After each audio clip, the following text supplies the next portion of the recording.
Have you And all they look seen at a this? different one of these COVID test swabs with a high zoom camera.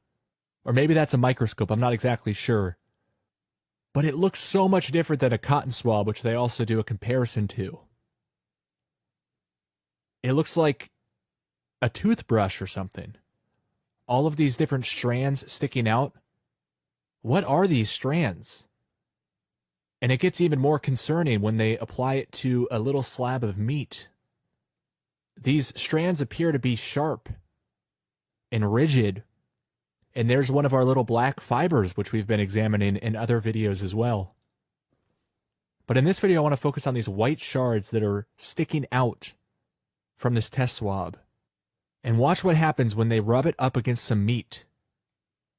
The shards come off of the swab and lodge themselves into the flesh.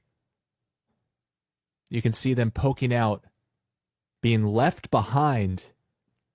Why on earth would anybody design a test so horrific? This is awful. Is this some sort of a delivery system?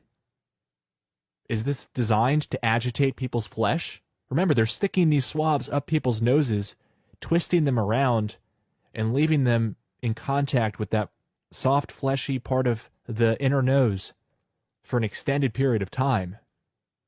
So this is very concerning to see some of these swabs might be doing this to people. Like, this is an actual COVID test swab, apparently. But instead of sticking it up somebody's nose, they tried it against a little piece of meat with horrifying results. So this is a bit of a PSA. Be very careful what you let people stick up your nose, because it might leave a bunch of shards sticking out of your flesh. Look at all these. Isn't this awful? We need to get the word out about these horrific, painful tests. It can't be good to have these shards impaling you and being left behind.